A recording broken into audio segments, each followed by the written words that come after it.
Âgé de 50 ans, notre invité est à la tête de la Fondation ivoirienne pour l'observation et la surveillance des droits de l'homme et de la vie politique. Il y a 3 mois, l'homme démissionnait de son poste de 5e vice-président chargé des questions de démocratie et des droits de l'homme de la coalition Ensemble pour la démocratie et la souveraineté EDS.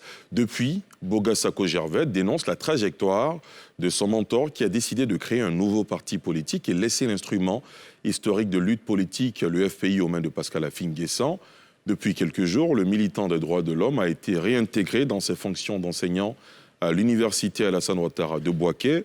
Le perçoit-il comme un autre signe de décrispation de la part de l'exécutif ivoirien? Quelle place compte-t-il prendre dans la Côte d'Ivoire d'aujourd'hui? Quelle est son analyse de l'actualité sociopolitique? Quel est le fondement de sa séparation avec l'ex-chef de l'État ivoirien? Autant de questions que nous soumettrons à Dr Boga Sako-Gervais. Boga Sako-Gervais, bonsoir. Oui, bonsoir, cher ami. Merci d'avoir accepté notre invitation. Mais c'est moi qui vous remercie. Avant d'ouvrir cet entretien, je vous propose à vous et à nos téléspectateurs de suivre ce portrait.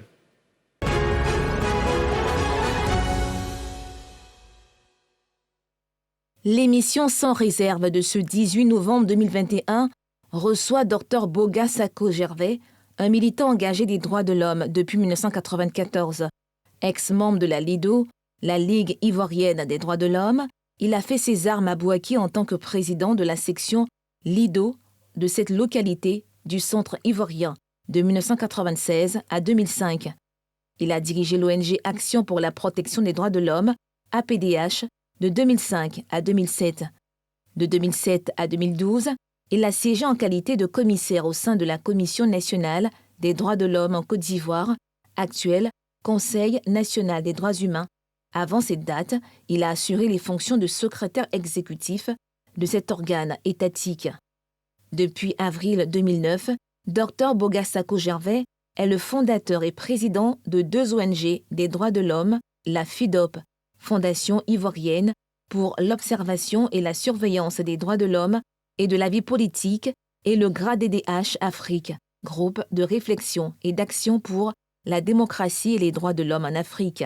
Écrivain, il est l'auteur de 6 livres disponibles qui portent sur les questions des droits de l'homme, de la démocratie et du développement de l'Afrique en général et de la Côte d'Ivoire en particulier. Membre du mouvement politique Ensemble pour la démocratie EDS, il est également connu pour son opposition farouche au régime du président Alassane Ouattara. Durant sa période d'exil entre l'Europe et l'Amérique, il se présentait sur plusieurs plateaux de télévision et sur les réseaux sociaux pour dénoncer la gouvernance de l'actuel président qu'il considérait comme un dictateur. De retour au pays depuis le 9 juillet dernier, il dit être présent pour contribuer à la réconciliation nationale et à la paix en Côte d'Ivoire. Cette thèse et nouvelle posture est dénoncée par plusieurs de ses camarades de lutte qui estiment qu'il a retourné sa veste. L'invité nous expliquera sûrement, sans réserve, ses différentes positions, sa vision pour son pays. Boga Sako-Gervais, première question. Comment vous vous identifiez, comment vous vous positionnez? Homme politique ou membre de la société civile? D'abord, je voudrais vous remercier cette grande télévision qui me reçoit aujourd'hui. Et cela me fait penser exactement au 6 décembre 2010, où j'étais accueilli sur un grand plateau avec votre consoeur Awa Eoura, au cours de l'une des toutes premières émissions de Raison d'État. Et donc, je voudrais avoir ce soir une pensée pour elle. Elle est très souffrante. Et en tant qu'un ami, finalement, comme vous me recevez aujourd'hui, je voudrais lui souhaiter un prompt rétablissement et demander à tous ceux qui voudraient bien l'aider de trouver les moyens pour qu'elle soit évacuée en Europe. Nous nous joignons à vous pour lui souhaiter meilleure santé. Très bien. Dr Boga est un militant des droits de l'homme. Je n'ai jamais fait de politique dans ce pays, jamais. Depuis étudiant, j'ai été délégué général des étudiants à Bouaké, puisque nous sommes de la première promotion. J'ai étudié là jusqu'à être enseignant là, à l'université de Bouaké. Et au moment où la FESI était suspendue par le président Houphouët-Boigny, j'ai estimé qu'il nous fallait trouver un créneau pour nous exprimer. Et j'ai eu besoin de militer pour les droits de l'homme. À la vérité, je ne suis pas juriste. Je suis enseignant de littérature occidentale, française précisément. Mais parfois, en tant que chrétien, et puis par humanisme aussi, je n'aime pas l'injustice. Et ça m'a amené, depuis étudiant, à chercher à militer dans une organisation. Au départ, c'était Amnesty International. Et finalement, j'ai atterri à la Ligue ivoirienne des droits de l'homme, où j'ai fait mes écoles avec les professeurs Denis Segui et Bleu Martin. Donc jamais, je n'ai milité dans aucun parti politique. Je prends quiconque à défi. Ça ne m'intéresse pas. Militer dans un parti politique, c'est pas seulement avoir une carte qui prouve, qui atteste que vous êtes militant de ce parti, c'est peut-être aussi emboucher la même trompette que les hommes politiques, avoir le même discours, les mêmes éléments de langage. Donc, est-ce que vous réalisez que beaucoup d'Ivoiriens vous identifient comme un homme politique? Ah non, depuis que j'ai défendu le président Laurent Gbagbo, je le comprends aisément. Parce que j'ai osé. J'ai osé simplement parce qu'en 2010, mon pays a traversé une crise des plus farouches. J'ai été l'un des tout premiers intellectuels à démontrer que l'ONU s'était trompée sur la crise ivoirienne. Et après, j'ai pris cette posture-là dans la télévision ivoirienne et partout. Donc c'est une posture qui vous envoie sur le terrain de la politique. Il faut admettre que vous êtes un homme politique. Ah non, du tout. Les droits de l'homme sont une matière politique. En fait, commençons par là d'abord. Parce que les droits de l'homme, c'est quoi? C'est un ensemble de règles et de droits que me confère ma nature d'être humain. On est bien d'accord. Et quand j'ai un dirigeant en face de moi qui ne respecte pas mes droits, je suis obligé de le critiquer. Pourquoi? Parce que dans les principes, c'est l'État qui doit faire respecter les droits des citoyens. Prenez la Constitution qu'a fait voter le président Ouattara, celle du 8 novembre 2016. Vous allez remarquer que les droits de l'homme sont en post-position.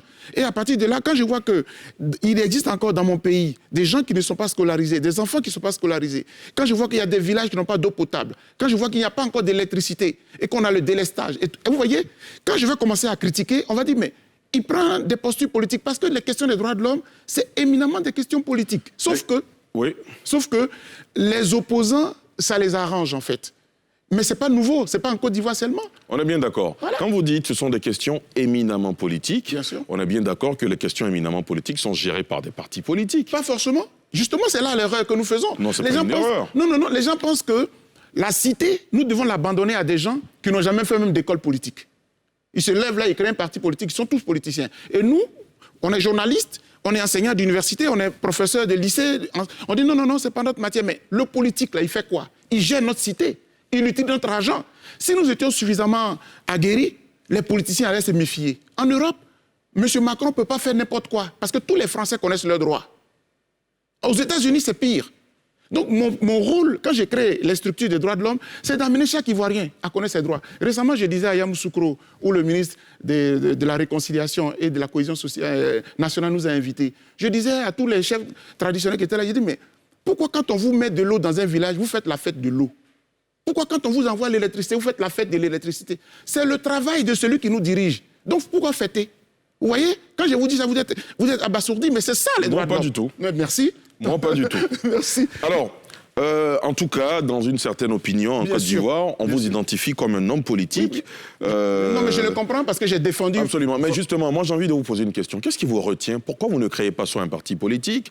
Pourquoi vous ne décidez pas de rejoindre officiellement un parti politique? En ce moment-là, vous aurez toute la légitimité pour aborder toutes ces questions. Il n'y aura pas de mélange de gens, parce que dans la tête de beaucoup, il y a un mélange de gens. Mais non, il faut que les gens sachent que la cité nous appartient tous. Le pays nous appartient tous. Ceux qui dirigent, c'est nous qui les choisissons, c'est nous qui les élisons. À partir de là, nous sommes des contrôleurs de ceux qui nous dirigent. Mais les organisations qui ont vocation à critiquer et souhaiter gérer la cité, ce sont les partis politiques. Non, les organisations de défense des droits de l'homme surveillent. Quand la question des droits de l'homme. Vous voyez, j'ai fait quand même 30 ans dans le domaine et j'ai eu le nœud creux de créer la FIDOP, Fondation ivoirienne pour l'observation et la surveillance des droits de l'homme et de la vie politique. Je vous explique simplement. Dites-nous. Ce sont les politiciens qui sont les plus grands violateurs des droits de l'homme dans nos États. Lorsqu'ils ils sont contents. D'abord, le pays est tranquille. Dès qu'ils sont en crise, tout le pays est paralysé. Et moi, j'estime que si nous voulons protéger les droits de l'homme dans un État de droit, essayons de former, d'éduquer, de conseiller nos hommes politiques. Parce que ce sont eux les problèmes. Bientôt, on va avoir des élections en 2025. Sachez que la petite quiétude que nous avons aujourd'hui, elle va commencer à être embrouillée à cause d'eux. Donc, quelque part, moi, j'estime que je refuse que nous laissions notre pays, notre destin, entre les seuls hommes politiques. Il faut qu'on s'implique. En ce moment-là, vous allez voir qu'ils vont faire attention.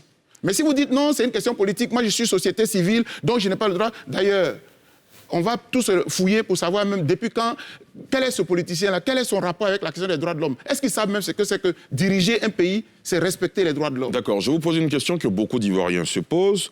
Est-ce que les organisations de la société civile en Côte d'Ivoire sont crédibles? Ah oui, Selon vous? elles le sont, mais ça dépend. Parce que pour beaucoup, Oui. on les assimile à des antichambres ou à des appendices des partis politiques. Non, cela dépend. Vous savez, l'histoire de notre pays est récente. Hein. Voilà. Quand on crée j'ai aussi quelques organisations de défense des droits de l'homme dans notre pays. La toute première, c'est la Ligue ivoirienne des droits de l'homme. Elle a été créée par qui? Elle a été créée par des universitaires qui plus tard deviendront des militants dans des partis politiques. Le professeur Vaudier, il fait partie de ceux qui ont créé, par exemple, la LIDO. En effet. Alors, vous prenez, par exemple, le professeur Kokora, qui a été ambassadeur de la Côte d'Ivoire aux États-Unis, mais il est un des membres fondateurs du FPI. Vous voyez, donc ça veut dire quoi? Ça veut dire que quelque part, quand Houphouët, à l'époque, il disait qu'il n'y avait pas d'opposition, il n'y avait pas de partis politiques d'opposition, les universitaires qui voulaient être un contre-pouvoir ont créé cette structure-là. Mais après, vous allez voir le MIDH, le Mouvement ivoirien des droits humains. Il a été créé par qui? Par le ministre Balo, qui est aujourd'hui au gouvernement de Ouattara. Et c'était lui, à l'époque, qui avait signé le certificat de nationalité du président Ouattara. Vous voyez, quelque part, il a été combattu. Mais donc, les organisations de défense des droits de l'homme, on les assimile à tort ou à raison à des partis politiques, mais tout va dépendre des hommes. Moi, je suis un jeune cadre de mon pays, je milite pour les droits de l'homme. Quiconque viole les droits de l'homme me trouve sur son chemin. Et c'est tout. Vous êtes à l'initiative de beaucoup d'organisations de défense des droits de l'homme Oui. et d'autres organisations de la société civile. Si on devrait faire le bilan aujourd'hui face aux Ivoiriens, si vous devriez dresser le bilan des organisations de la société civile de façon générale et des organisations que vous avez initiées, créées et dirigées, ce serait quoi ce bilan en quelques mots? En quelques mots, on dira que nous avons apporté notre contribution, mais énorme, à l'avancée de la démocratie. Comment? Quelle avancée? L'avancée en ce sens que chaque fois, par nos interpellations, les dirigeants font attention à la question des droits de l'homme. À l'époque, avant que nous ayons la grave crise de 2002, avec la rébellion et tout, le président Laurent Gbagbo était président dans ce pays. Je prends tous les Ivoiriens à témoin. On me recevait sur la RDI et je critiquais sa gouvernance. Parce qu'à l'époque, il y avait des bavures policières. Hein. On tirait sur un Baka, sur un Woro. Et moi, je faisais ce travail-là. À un moment donné, le pays a été coupé en deux. J'étais dans la zone gouvernementale plutôt que dans la zone de la rébellion. Mais je critiquais le président Laurent Gbagbo. Pourquoi? Parce que tant qu'il y a une partie qui est gouvernée, cher monsieur, respectez les principes de à moins que vous soyez vous aussi dans l'illégalité. Donc moi, partout où il y a l'état de droit, on défend les droits de l'homme. Et ça, on l'a réussi. À l'APDH, parce qu'après la LIDO, où j'ai fait quand même 10 ans, depuis Bouaké, j'ai quand même dirigé l'APDH, Action pour la protection des droits de l'homme. Et à l'APDH, on a fait une distinction, en tout cas quelque chose de spécial. On a estimé que les droits de l'homme, c'est vrai, sont contre l'État, mais on peut défendre aussi les fondamentaux de la République, notamment la Constitution. Parce qu'il y avait la rébellion qui a attaqué la République. Et les organisations de défense des droits de l'homme faisaient la mi-temps, c'est-à-dire à équidistance entre la zone gouvernementale et la rébellion. Pour moi, il y a des principes. Une rébellion, elle est anti-constitution, elle est illégale. Donc, peu importe les raisons qui lui ont donné naissance, je dois combattre là. Donc, on a fait cela avec la PDH. Et puis après, j'ai estimé que le meilleur créneau, c'était de créer une structure qui surveille les hommes politiques et en même temps qui préserve les droits de l'homme. Ça, je l'ai réussi, mais parce que j'ai fait aussi un peu le tour du monde, enfin, en Europe et aux États-Unis. Voilà. Et donc, ça m'a beaucoup inspiré, surtout en revenant des États-Unis. Boga Sako, de juin 2011 à juillet 2021, vous êtes en exil à l'extérieur de la Côte d'Ivoire. Aujourd'hui, vous êtes de retour dans votre pays. Dans l'une de vos interventions de retour au pays, vous disiez « Ce que l'exil m'a permis d'apprendre, c'est la remise en cause ». Ça veut dire que vous êtes remis en cause. Et qu'est-ce que vous avez retenu de cette remise en cause? D'abord, j'ai fait ma part de mea culpa. Parce que l'exil, c'est terrible. Moi, j'en ai voulu, en tout cas, à fond, à M. Ouattara et à son pouvoir, parce que j'ai estimé qu'au regard des conditions dans lesquelles il est advenu au pouvoir, il avait tout à gagner en ouvrant les bras à tous les fils du pays qui avaient été menacés, qui avaient fui. À juste titre, moi, j'ai été réfugié politique. Le gouvernement, à cette époque-là, estimait avoir ouvert les bras, justement, mais les exilés refusaient de revenir. Est-ce que vous répondez à cela? Mais c'est qu'on n'était pas rassurés. Parce qu'en même temps que certains revenaient, on les mettait en prison. Il y a plusieurs exemples comme cela. On n'a pas assez de temps pour rentrer dans les détails. Donc, on n'était pas rassurés. Et en même temps aussi, Il y avait une sorte de chasse aux sorcières. Donc, de l'extérieur, on pouvait être à l'aise pour pouvoir dénoncer. Quand je fais ce mea culpa, j'estime quand même que, regardez, quand la crise commence et que je suis sur les plateaux de télé et que je défends les institutions de la République, ça a galvanisé certains Ivoiriens qui y ont cru. Parmi eux, il y en a qui sont morts. D'accord? De ceux qui ont cru à nos positions. Et ce que je faisais... Donc vous regrettez cela? Non, ce n'était pas de la propagande, mais c'était une explication sur la base des institutions et tout cela. Mais vous savez, et puis on va continuer. En étant à l'extérieur, quand je vois la façon dont M. Ouattara nous traque, nous poursuit, on gèle les avoirs et tout cela, je continue à le dénoncer. Mais en le faisant, ma patrie, là, je la salis aussi. Et quand, 10 ans après, on a gagné le combat, je dis on a gagné parce que M. Laurent Gbagbo n'a pas été condamné. Il a été acquitté, on a eu raison. Mais quand on revient, on se dit que ce pays aurait pu faire un bond. Donc ma part de responsabilité, ma part de mea culpa, je l'ai fait. Et c'est pour cela que je demande à tous les leaders, notamment aux 3, vous ne pouvez pas dire que vous n'avez pas de responsabilité dans ce qui s'est passé dans ce pays. Et s'il y a quelqu'un qui doit pouvoir demander pardon à la patrie, c'est d'abord vous 3. Pourquoi? Parce que c'est pour vous 3 que les gens meurent dans ce pays depuis 30 ans. Vos querelles fratricides, en tant qu'héritier d'Oufouette, c'est pour ça que nous mourrons. Donc à un moment donné, si vous êtes prêts pour la paix, dites un mot de pardon à la République. Il y en a qui disent, bon, ils ne demanderont jamais pardon, mais ça, c'est leur responsabilité. Moi, j'estime que quand on est leader, quand on est chef d'État, président de la République, on a une responsabilité quand il y a des crises. Mais alors, dans ce raisonnement, peut-être que vous aussi, vous devez demander pardon. Mais je l'ai fait. Quand M. Kakabe m'a reçu, je dis, je demande pardon à la République. Même pas à M. Ouattara, mais à la République. Parce que quelque part aussi, il y a eu une crise, il y a eu une guerre, de part et d'autre. Les responsabilités sont partagées. Si on veut aller à la paix, il faut que chacun fasse sa part. Mais l'ayant fait, je continue maintenant, je suis dans ma posture pour pouvoir défendre mon pays. Parce que moi, et ça je vous le dis, cher ami M. Ali Diarra-Souba, je peux aimer un leader politique, mais pas plus que mon pays. Je suis désolé. Et ça, c'est le message que je veux envoyer à la jeunesse. D'accord. Alors, quand on dit Boga Sako Gervais, on pense tout de suite défenseur de Laurent Gbagbo. Et Laurent Gbagbo revient au pays après la longue expérience judiciaire qu'il a connue, à La Haye notamment. Vous dites, à son retour, le retour du président Laurent Gbagbo, pour nous, c'était le summum de l'espoir. J'étais convaincu que rentrer au pays, le président Gbagbo nous aiderait à réconcilier toute la Côte d'Ivoire, tous les Ivoiriens, et permettre au pays de regarder l'avenir. Hélas, le 17 juin 2021, précisément à 16h25, lorsque son avion a atterri, nos espoirs se sont envolés. Qu'est-ce qui s'est passé entre-temps pour que vous, défenseur du président Laurent Gbagbo, vous vous retrouviez à faire une telle sortie? D'abord, l'exil nous a coûté 10 ans. Mais je suis militant des droits de l'homme depuis 1994. C'est cela. Donc ça va faire bientôt 30 ans. Donc Dr Boga ne peut pas être le défenseur que du président Laurent Gbagbo. J'ai défendu des Ivoiriens ici. J'ai défendu les droits de l'homme. Et je continuerai toujours à le faire. Sauf que, regardez ceci. Quand on passe 10 ans en exil, nous, on prend le problème à la racine. Hein. On estime que la Côte d'Ivoire pouvait être mieux dirigée, pouvait être mieux gouvernée, si on tenait compte de tous les principes des droits de l'homme, si on changeait la commission électorale indépendante, si on mettait tout à plat, et que le meilleur candidat, bien élu par les Ivoiriens, dirigeait la Côte d'Ivoire. C'était ça, notre rêve. Et on a défendu quelqu'un. Et moi, j'estime que quand on arrive au pays, il avait maintenant la position de voir, par exemple, avec le président Henri Konan Bédié, qui est de l'opposition, comme lui, et puis ensemble, ils allaient se concerter, rencontrer le chef de l'État pour dire, bon, on s'est battu, maintenant ça suffit, mettons en place les canevas pour qu'on aille de l'avant. Mais dès que le président a atterri, on a dévié, on a laissé les problèmes fondamentaux de la République, de notre combat en fait. On a laissé ça pour parler d'autres choses. Et ça, moi, je ne peux pas avoir passé 10 ans de ma vie, de ma carrière. Et puis, au moment où on va maintenant faire face, on est rentré au pays, M. Ouattara est au pays. C'est-à-dire, on l'a critiqué à l'extérieur. Maintenant, Dieu merci, il a accepté que nos droits de retourner dans notre pays soient respectés. On vient, on le trouve. Maintenant, il faut lui parler pour dire, bon, il y a des prisonniers. Est-ce qu'on ne peut pas tourner la page pour aller de l'avant? Non.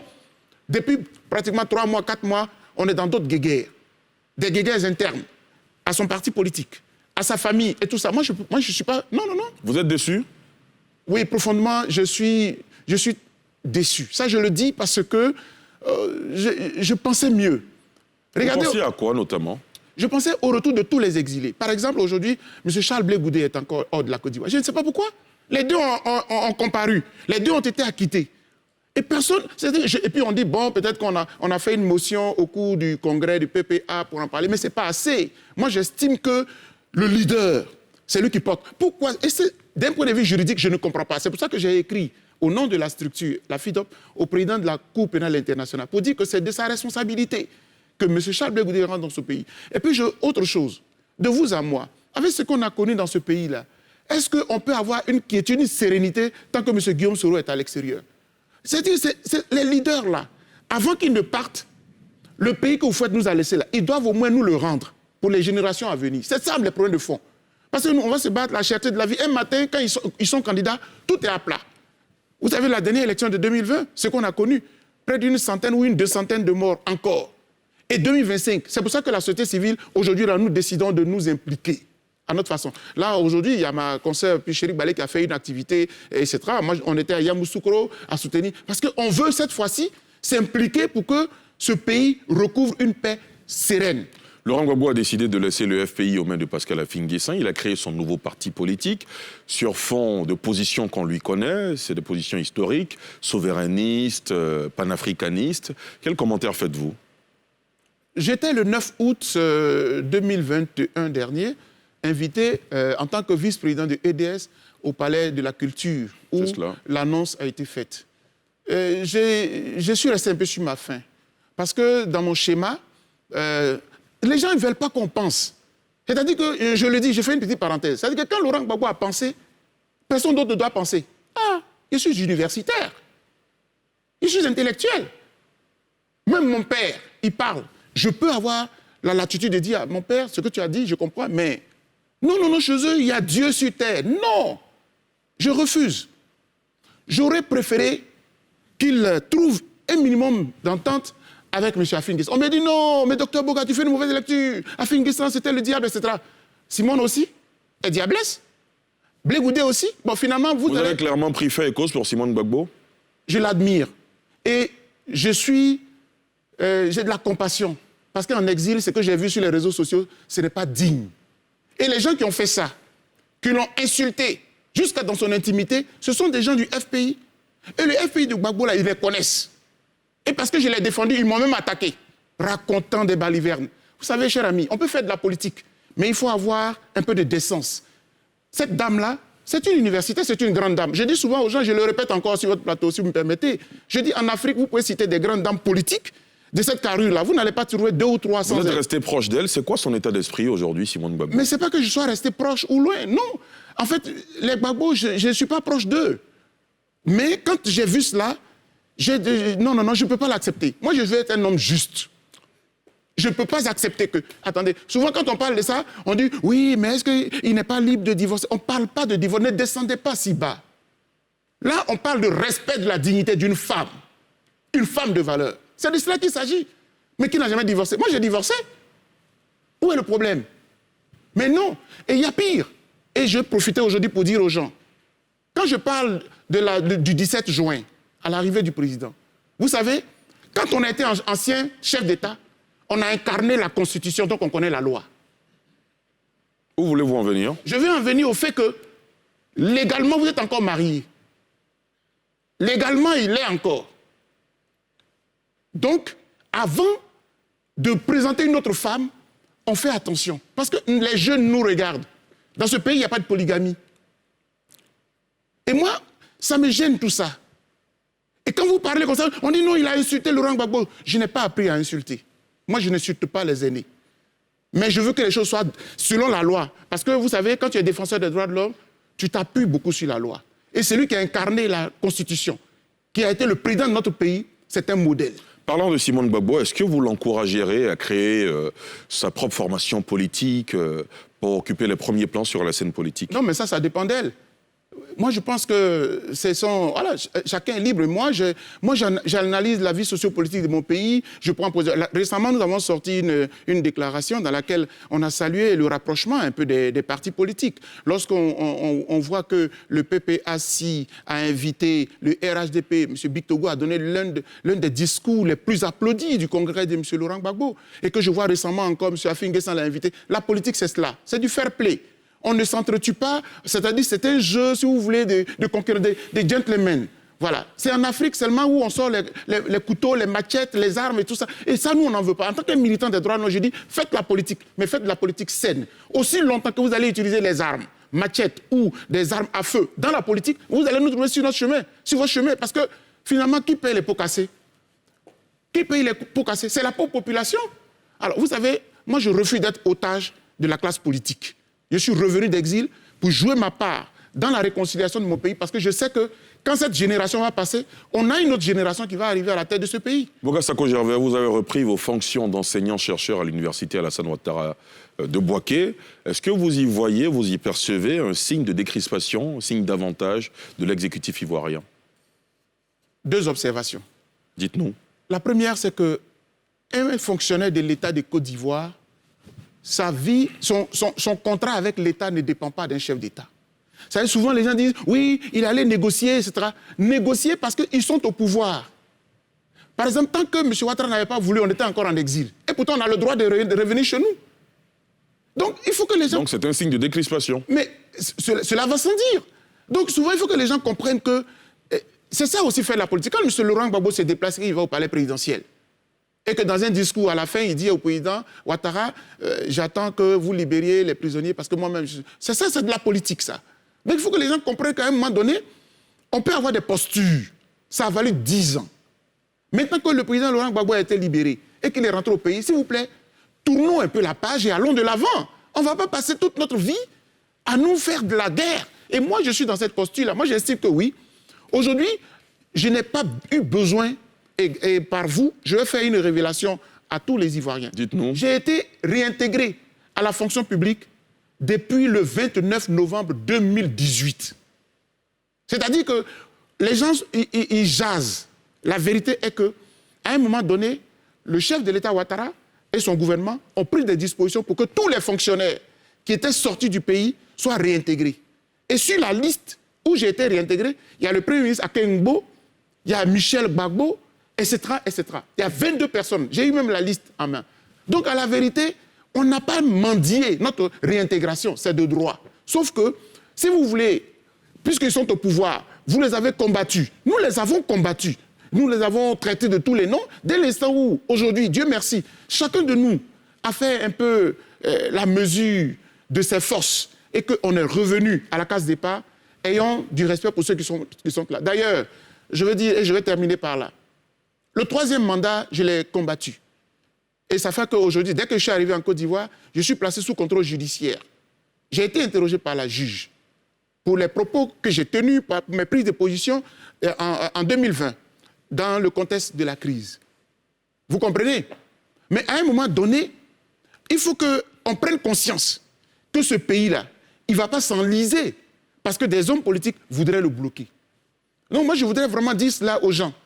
Et qu'on prend des postures à un moment donné, mais à un autre moment aussi, dès l'instant où vous avez vu que vous avez atteint le Rubicon, il faut qu'on passe à autre chose. La dernière élection a entraîné la décapitation d'un jeune homme avec la tête de qui on a joué au foot. Ce n'est pas digne de notre pays. Et ça doit nous donner des leçons. On est bien d'accord. Vous avez parlé tout à l'heure dans votre développement de Charles Blé Goudé, mais il y a un autre acteur politique dont vous avez en partage la génération, c'est Guillaume Soro. Quels sont vos rapports avec lui? Une certaine opinion, vous avez accusé de flirter avec lui, de vous rapprocher de lui au détriment de Laurent Gbagbo, à l'époque, enfin à quelques encablures de la présidentielle de 2020. Comment vous réagissez? Sans réserve? Non, sans réserve. D'abord, j'apprécie. Ça veut dire que mes faits et gestes sont scrutés, peut-être. Oui, mais c'est bien, hein, souvent, cher ami, ça veut dire quand même que vous devenez important aussi dans l'esprit des gens. Expliquez-nous. En fait, en exil... Est-ce que vous êtes en mission pour Guillaume Soro? Mais je ne suis même pas proche de lui. Je ne suis pas proche de Guillaume Soro. Et à Paris, je disais, au fond, qui m'a envoyé en exil? C'est Guillaume Soro et M. Ouattara, puisque c'était ensemble. D'accord? Mais qu'est-ce qui s'est passé? Dès l'instant où M. Bédié quitte le RHDP, dès l'instant où M. Guillaume Soro quitte le RHDP, ils nous rejoignent en fait dans l'opposition, puisque ça fait 10 ans que nous nous battions seuls. Et donc, qu'est-ce que nous avons fait? On a été peut-être un peu plus intelligents. On a estimé que pour être plus fort face à M. Ouattara qui a tout pouvoir, il est bon peut-être qu'on ouvre les bras à M. Bédié. M. Bédié a été reçu à Bruxelles. Moi, j'ai dit, si on reçoit Bédié à Bruxelles, Guillaume Soro va avec, parce que Bédié a dit à tout le monde que Guillaume Soro était son poulain, en quelque sorte. Son fils. Donc, ce qui s'est passé, et que les gens ont dit cela, à Paris, M. Guillaume Soro faisait une conférence de presse, et comme finalement l'opposition était un peu regroupée, j'ai été mandaté pour représenter EDS à sa conférence de presse. Lorsque M. Guillaume Soro m'a aperçu, il m'a reconnu tout de suite, il était tout heureux, et on a eu un tête-à-tête là, il a souhaité que nous nous revoyions. Je parle des 17 et 18 septembre 2020. Et ça a été difficile pour moi. Pourquoi ? Parce que c'est, si vous voulez, cette entre-griffe, le bourreau qui veut me rencontrer, c'est pour lui que je suis en exil. Ce sont ces troupes qui m'ont menacé à l'époque et tout cela. Mais je suis allé rencontrer Guillaume Soro. On a fait 4 heures d'entretien avec la ministre Afoussata Bamba Lamine et mon ami Abel Naki. Un entretien à bâton rompu, on a échangé sur la Côte d'Ivoire et tout cela. Il a aussi des regrets, mais aussi il a sa vision pour la Côte d'Ivoire de demain. Mais c'était notre dernier entretien. Mais au moment où je finissais l'entretien, comme je finis avec vous, sur les réseaux sociaux, les images étaient déjà parties, etc. Mais pourquoi les gens ont cette facilité-là? Ils n'analysent pas. Moi, je pense que finalement, on est nombreux à crier, mais il y a très peu qui ont le sens de l'analyse et de la retenue. Les gens accusent à tort. Vendus, achetés, tais-toi et mange, et tout ça. Je les regarde. Comme ils sont faciles à être achetés, ils pensent qu'on achète n'importe qui, n'importe comment. Quand je défendais le président Laurent Gbagbo, m'avait-il acheté?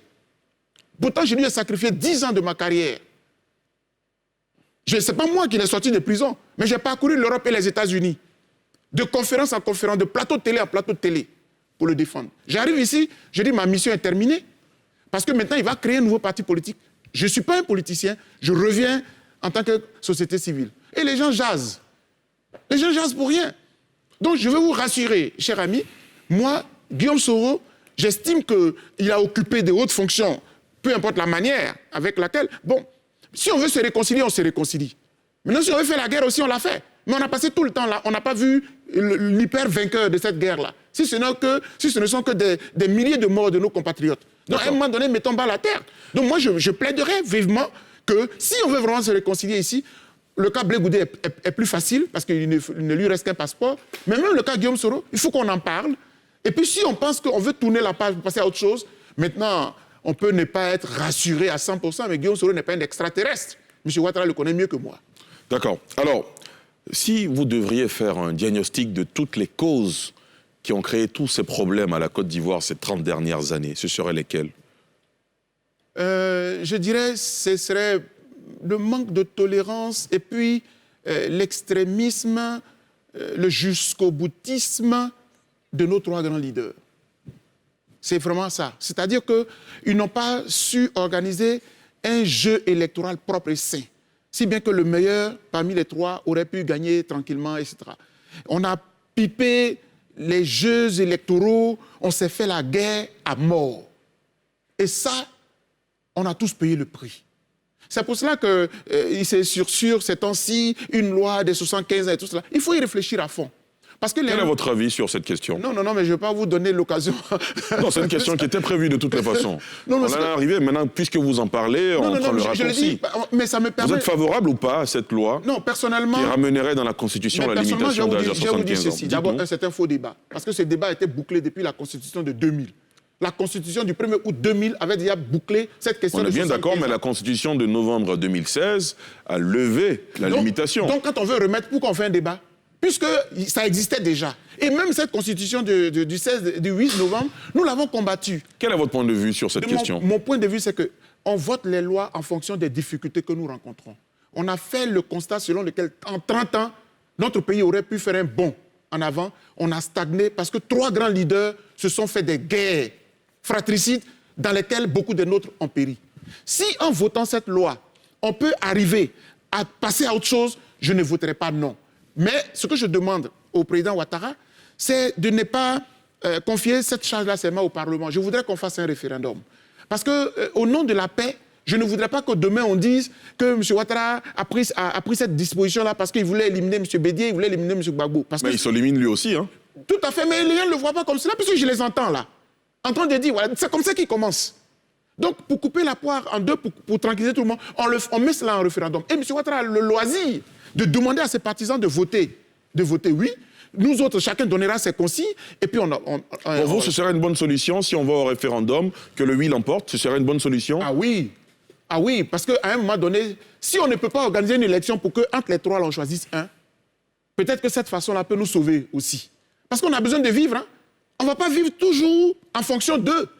Et puis ça nous cristallise. On dit oui, il y en a, j'entends là, il y en a qui disent oui, ça c'est pas démocratique et tout cela. Je vais leur dire que toutes les lois qu'on prend, elles sont discriminatoires. Si on dit qu'il faut être candidat à partir de 40 ans, on a éliminé celui qui a 35 ans.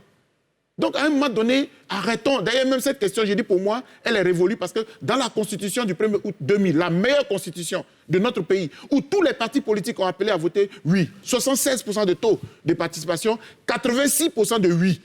La question de 75 ans était déjà bouclée. La politique, c'est la constance. Vous ne pouvez pas changer de posture en fonction de vos intérêts. C'est être égoïste. Dernière question, avant que vous ne répondiez aux questions de nos internautes. Quelle est votre conception, vous, de la réconciliation nationale? Dans quel format vous voyez cette réconciliation? À Yamoussoukro, dans la conférence que j'ai prononcée à la faveur de la Journée nationale de la paix, j'ai dit que le meilleur levier dans une république pour se réconcilier, c'est la loi. Dans une république, on ne demande pas à M. Ali Diarra-Souba d'aimer Dr Boga, etc. C'est la loi qui nous régit.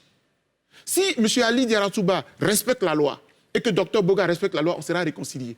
Et la loi devient le meilleur moyen de se réconcilier.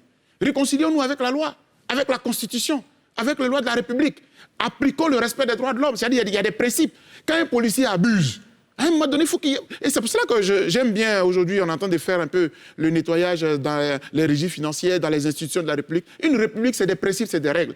Donc, la meilleure façon, j'attends que les trois aînés, les trois dirigeants, les trois grands leaders de notre pays, par qui, en 30 ans, notre pays a subi tout, qu'ils aient l'humilité et en même temps la grandeur de reconnaître que le peuple a trop souffert pour eux. Chacun d'eux en a tant donné, à un moment donné, qu'ils nous aident à passer à autre chose. Et la Côte d'Ivoire a besoin de passer à autre chose, parce que ce pays ne va pas se limiter à eux. Vous voyez, en 2025, si M. Ouattara dit qu'il est encore candidat, M. Gbagbo va dire qu'il est candidat. Si vous bloquez sa candidature, problème. M. Bédi a le droit d'être candidat. Et ça va faire encore problème. On va retomber dans la même chose. On est fatigué. Passons à autre chose. Très Donc bien. pour moi, la réconciliation, finalement, j'ai évoqué deux aspects, deux pistes. Celle des leaders qui doivent prendre conscience eux-mêmes de ce que ça fait beaucoup, on est fatigué. Et puis deuxièmement, la loi. Très bien. Boga Sako, vous allez à présent répondre aux questions de nos internautes.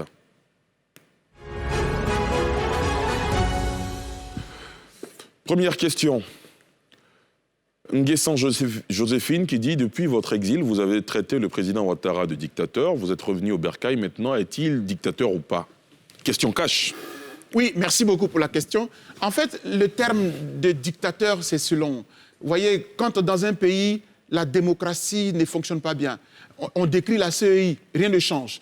On décrit, par exemple, la justice, rien ne change. La Cour africaine des droits de l'homme et des peuples prend une décision pour dire M. Laurent Gbagbo, M.